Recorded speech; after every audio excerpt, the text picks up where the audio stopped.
It began as a bold promise, a vision of equality, unity, and a world free from oppression.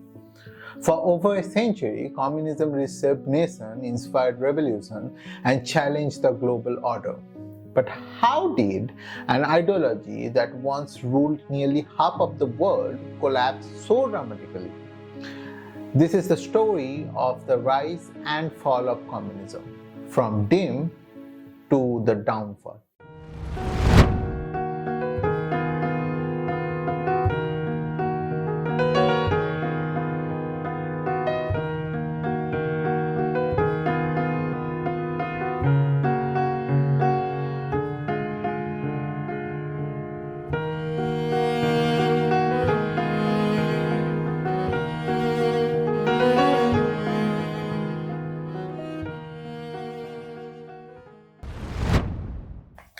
Before we get into all of those things, let me tell you several words and their meaning, because I'm going to use those words again and again, and I really don't want you to get frustrated in the middle of this video.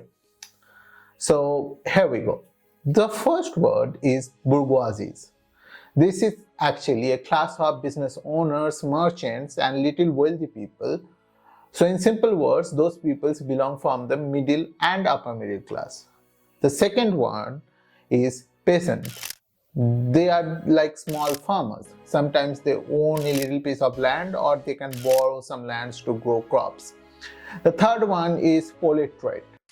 They are lower social class. They, just like laborers, they do wage basis work. The fourth one is Bolshevik. Those people are basically radical communists who support Lenin in the Russian Revolution. Whether you agree or disagree on the idea of communism, but you can't really blame the core understanding of communism. It was an ideology or political system targeted at normal people to give them a good life. In the 19th century, early industrialization of Europe does not come with the common people. It comes in the hand of industrialists or capitalists through the labor of the common people. And for this reason, it creates an insane amount of wealth inequality.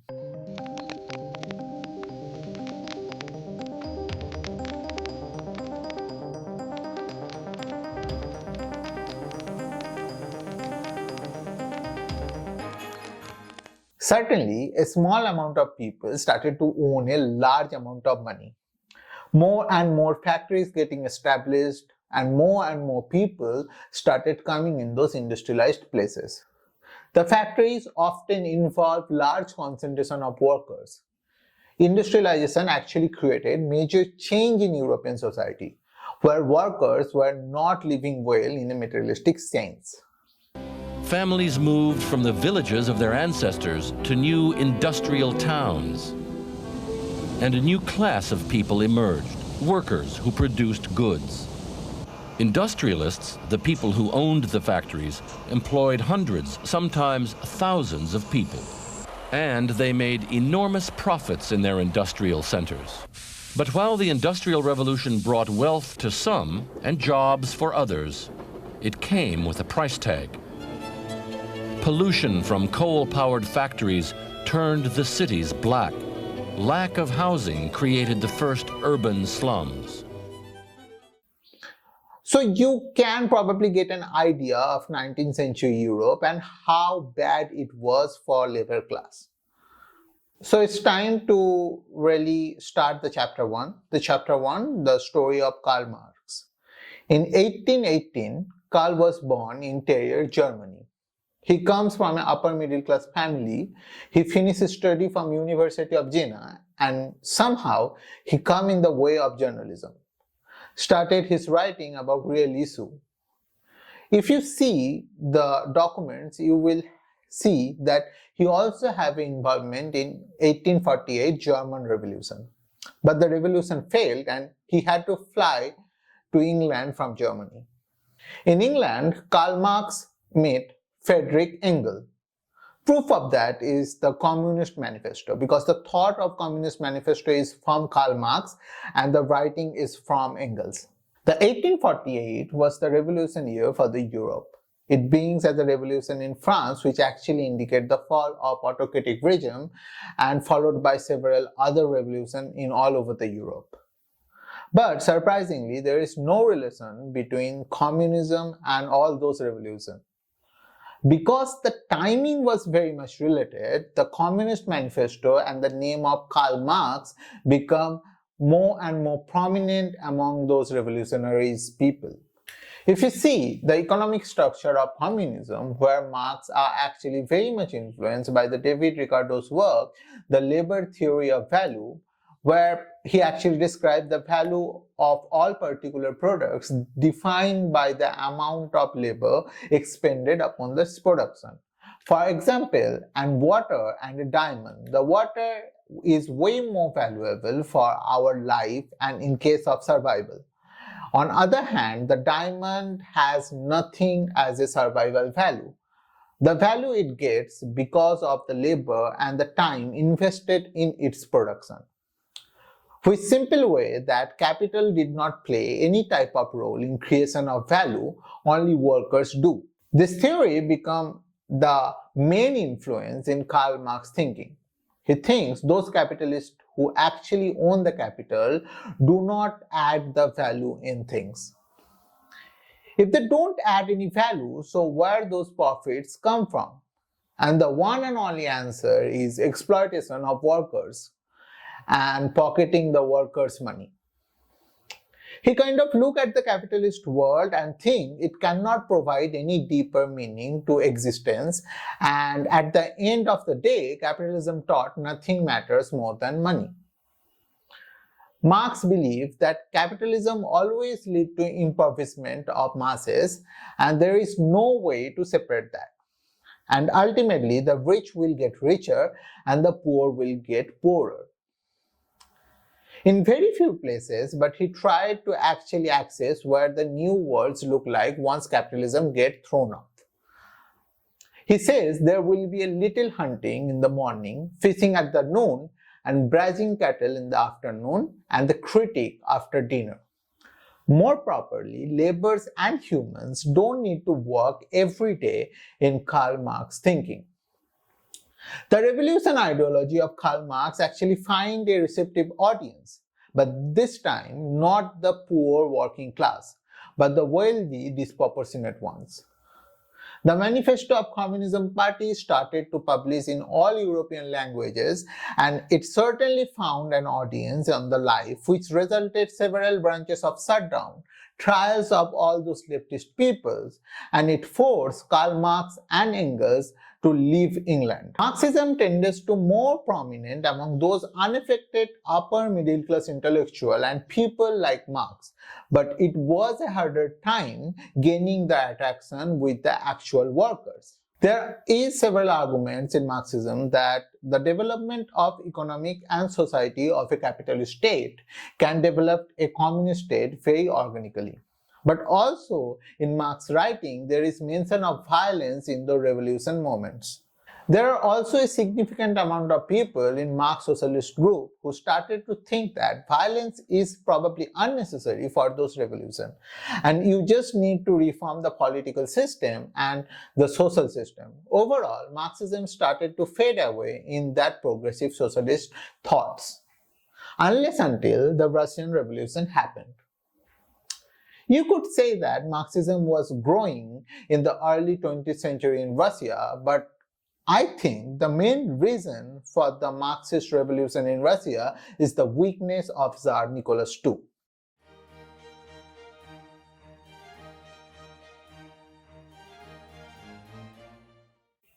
When Nicholas came to power, the political and social system of Russia faces certain challenges. The dissatisfaction with the Tsarism reached a new level when Russia declared war on Germany on 1st January 1914.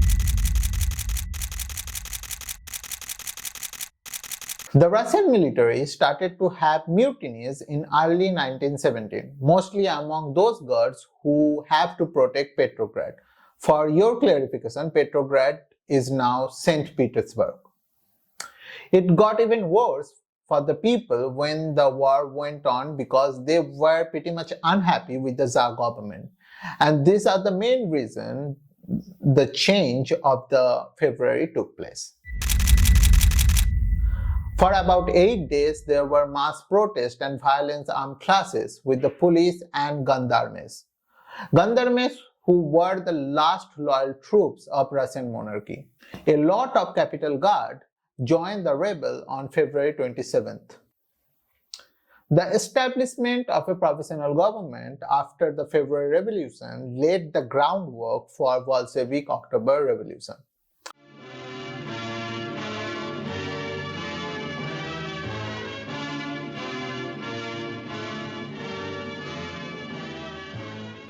The provisional government also made itself extremely unpopular by continuing the war. The Russian army was no longer willing to fight for the government. When this news reached Lenin that the Tsar had been abducted and a weak provisional government was in place, he took the opportunity to return Russia. Lenin was born in Simbirsk, Russia in 1870. Exiled in 1892, and he fled Western Europe in 1900. On 7th November 1917, Lenin and the Bolsheviks launched a coup that toppled the provisional government and began the Russian Civil War. While the revolution itself was almost bloodless, the civil war that followed was one of the most tragic periods in Russian history. Violence and cruelty became commonplace in the 4 years that followed, and hopes for democracy were crushed. During this war, which lasted around 1923, many Russians got killed. There were mainly two combat forces. One was the Bolshevik-led socialist state, which is actually headed by Vladimir Lenin, and the White Army was led mainly by right-wing officer of the Russian Empire. The head was Alexander Kolchak. There were also some forces like the Revolutionary Army of Ukraine, led by a small group of peasants in the Free Soviet movement. When Lenin got into power, he started nationalized all private property and started implementing strict law and concentration camp in 1919. Lenin created the Communist International Comintern. The Comintern declared 21 conditions for communism that every communist party must adhere or should have. The Russian industry collapsed due to the loss of the First World War and the Communist Party's faulty policies. Around 25 million people died in the famine in Russia in 1921 to 1922. The death of Lenin was kind of surprising. Had one stroke in 1922 and then several strokes to lose his power of speech, and he died in 1924. The power transfer of Communist Party was never an easy and systematic process. There was separate leaders in the Communist Party to take the post of Lenin, and Stalin was one of them. Surprisingly, he was an intellectual for his time. There are also some documents that indicate Stalin's involvement in robberies. Stalin was kind of leading in a lieutenant position of the Lenin-led Communist Army. It was not obvious until 1922 when Stalin reached a position where it became kind of obvious for layman's mind that Stalin should be the one. Stalin got the position of General Secretary in 1922. Yet his rise to power was marked by ruthless political maneuvers and disregard of his rivals. As Stalin consolidated his control, he implemented policy that would reshape the Soviet Union, often at great human cost.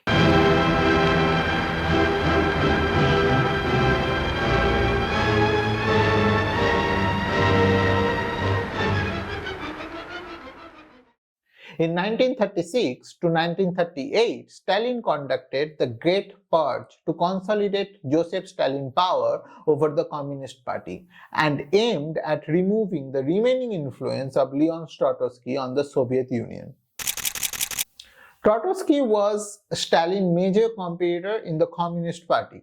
And in 1929, Trotsky left Russia. When Stalin came to power in 1928, he published the 5-year plan, which went all out for mass collectivization of agriculture. And the capital that the government gained from that applied to building a heavy industry as quickly as possible. The rapid industrialization in Russia was made to cement Stalin control and also prepare them for war. Several developed weapon factories were established in Russia. Stalin's focus was to completely build the economic structure of the country. Заводы «Красный богатырь» осваиваются сложные технологии получения резиновых смесей и превращения их. He has absolute confidence that what he is doing would be right thing for the working class. And he grew a godlike confidence. And we can say that collectivization and industrialization transformed the Soviet economy very positively. There was rapid increase in Soviet economy in Russia. But the price of the rapid industrialization was paid by the farmers of Ukraine. The peasant population got wiped out in the time of Stalin. Stalin did the major crackdown on the peasant, not even Lenin willing to do it. It leads to horrible famine. Many people get killed in this process. The Great Famine of Ukraine was one of the effects of Stalin policies. Peoples are turning cannibal in Holodomor. He isn't looking for freedom or ideals, but food. He is lowered to the state of an animal who will lick the hand of whoever has given him food. This is a tragedy. It means that many generations of a population are led strictly by their physiological needs. In other words, they are led by their stomach. Nobody knows how many Ukrainians are getting killed in this famine. According to scholars, the famine was principally caused by rapid Soviet industrialization and agricultural collectivization. But the losses of the population, according to the estimates by historians and demographers, the number of direct and indirect of Ukrainians amount over 10 million people. The implementation of the totalitarian regime's policy reached its new peak in the winter and the spring of 1933, when tens of thousands of innocent people died daily from hunger. The horror of Holodomor was extremely high mortality rate among children. In hopes of saving them, peasants broke through the borders of GPU into cities, where they abandoned their child or simply left them. These children, due to overcrowding of orphanage, most often died on the street from hunger and diseases. A sad outcome of Holodomor was that in many years, in September 1933, almost 2/3 of students did not sit at school desk. The consequence of the tragedy, beside the physical destruction of millions of people, was the destruction of the traditional Ukrainian way of life for many years. The new picture of Stalin gaining power did not even come close to matching the start of World War II. Make it clear that the Second World War was first win for Stalin.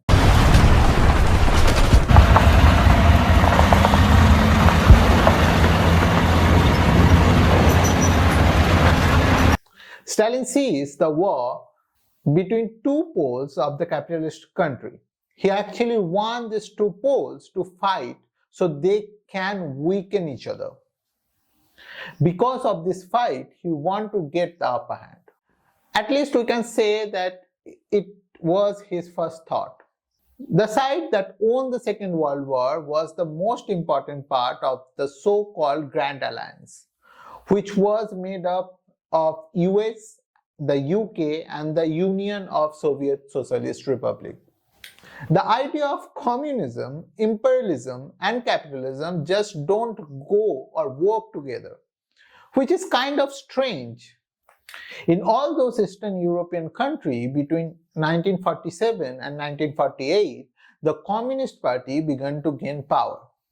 The big turning point was when socialism began to spread in China The growing power of communism in Asia and other parts of Europe made America and Britain very much aware of their situation. The Soviet Union saw a golden opportunity with the huge rise of Mao Zedong in China. Traditional China and their belief is falling apart in the early first decade of 20th century.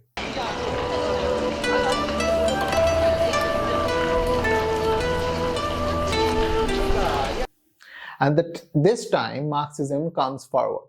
In the time of Civil War and Japanese invasion of China, the Soviet Union set up military academies in China, which is actually very much unusual until we know that a lot of military officers who would later help to direct the People Liberation Army complete their training from those military camps.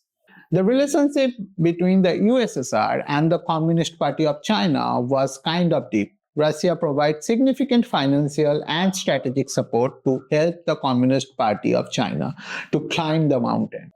When Mao Zedong came to power, he used more and more terror to build the governor around the country. He also mentioned revolution is an insurgent act of violence by which one class overthrows another class. The rural revolution is a revolution by which the peasantry overthrow the powerful feudal landlords. There are also very specific xenophobic edge to the Chinese purge of the early 1950s in the same way it was similar to the anti-foreign element of the Great Terror of Russia. Something like 1.2 million reports of suspected neighbors and family members were filed. More than 3 million were arrested and sent off to the re-education camp. Governments encourage people who actually denounce the neighbors and family members. Later, Mao launched a campaign called the Great Leap Forward. It's actually a mission by which he tries to industrialize and also mass collectivize agriculture. And the long story short, it did not work very well. Vivid and terrible are the scenes in the famine areas of China today, with starvation following the ravages of 9 years of war. Hungry women pulled... He said about this event that they tried a great leap, but it broke their bond. In 1988, Chinese government admitted that like 20 million people starved to die, and this is a government estimate, and I'm talking about China. Mao was in the Communist Party from 1943 until his death. After that, Deng Xiaoping became the head of People's Republic of China from 1978 to 1989. What he really does is move the Chinese economy from orthodox Marxist economy. Along with his experiment with the market reform, Deng was very much successful. He opened Chinese foreign investment and also created the Chinese labor market. In his time, a large amount of people were lifted out from poverty, and today the China you see as a superpower is actually based on those economic liberalization. 1984, when the People's Republic marked its 35th anniversary, there was something new to celebrate: the success of Deng Xiaoping's reforms. The Chinese Communist Party still identify themselves as a Marxist, but the party does not follow the Marxist idea fully. Whether we discuss or do not discuss about all those small countries which actually get to see some communist revolution, if you look closely, you will see that most of the communist revolution, there is always a revolution mainly against oppression. Just think about that. You come from a third world underdeveloped country where you see the first world country just sucking up your resources, and you see your people are suffering for this. Then you see the other side of USSR where you actually see they successfully avoid any trap of those selfish capitalist country and goes through rapid industrialization, and in a gap of 30 years hold a massive industry by itself. And you get to see people from lower society and classes get into higher ranks of administrative work only by hard work. which actually indicate less discrimination in society. If you see all those third world countries where those communist party actually hold a grip, you will get a relation of communism and nationalism. Whether it is in Vietnam War or maybe in Fidel Castro's Cuba, all of those have a deeply nationalistic angle to it. And it's kind of weird, like how the communism, which actually opposed the nationalistic views, work together to create protest about oppression in those countries. But at the end of all this discussion, we must conclude that communism does not work the way it seems. The book New Class, the analysis of communist system by Milovan actually tries to analyze the communist policy or communist system. He says these changes did not happen because socialist relations were fully developed or capitalism was too advanced. Instead, he says this happened because society was not developed enough to handle the industrialization and economic change. Foreign investors controlled most of the capital in Russia before the revolution, while Russian capital was weak. The Bolshevik understand that industrialization was important for ending foreign rule and making sure that landless workers could survive. After the communist revolution, the new class formed because the revolutionary party needs to keep the win. Even though the party itself losing power, it getting more stronger. The new class want to dominate government across the whole country and reward loyal followers with special benefits and better economic conditions. The new class of communism is known for being rigid, formalistic, and materialistic. The state is incongruity in both communist theory and practice. The agents of opposition are more important than the state, whose main job is to teach. The system needs to be able to control people's thoughts and is made stronger by giving power to one philosophy class or person. Milovan talked about how this rule shows up in people's mind, like during the Moscow trial and purges. He says that communism is basically a form of modern totalitarianism that based on the philosophy, power, and ownership. As the communism continued to grow, national goals continue to shape its path. For some national communist group, nationalism became more important than obedience to Moscow.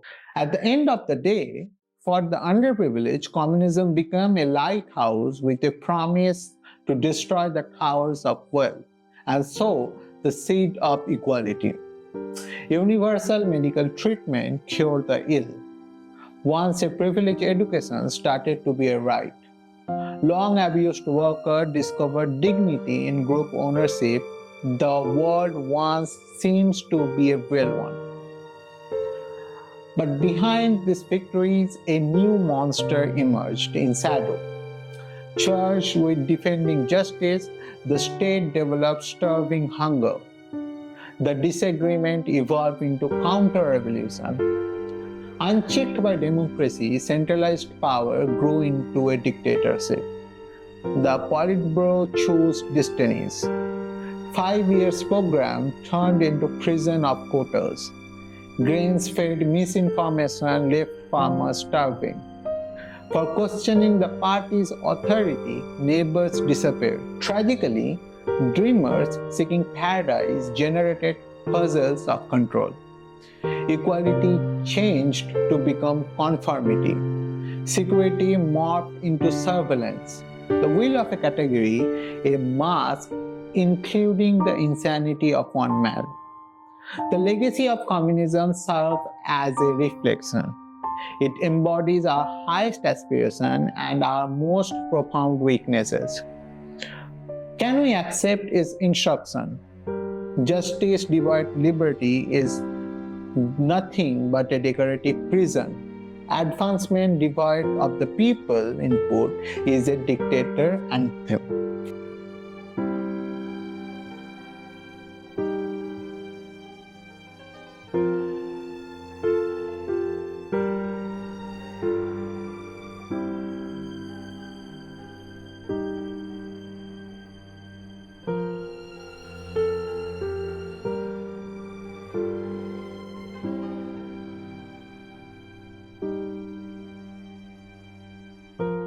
Guys, if you have watched the whole video, then this is the last part of this video. I know I messed up big times in the editing section and also in pronunciation, so I hope and I promise you that I will improve the next time. And if you really like this video, then hit a like button, and if you really want to stick with this channel, then do subscribe. And that's all I can say. And if you really want to give me topic or suggest me some topic that you want to see this kind of videos or videos in this topic, then make sure you follow me in Instagram and share your thoughts, send me messages, and I will definitely reply. You will get a link of my Instagram page in the description, and that's all I can say. So this is the first video, and I hope and I kind of try to make an improvement in my next video. That's all.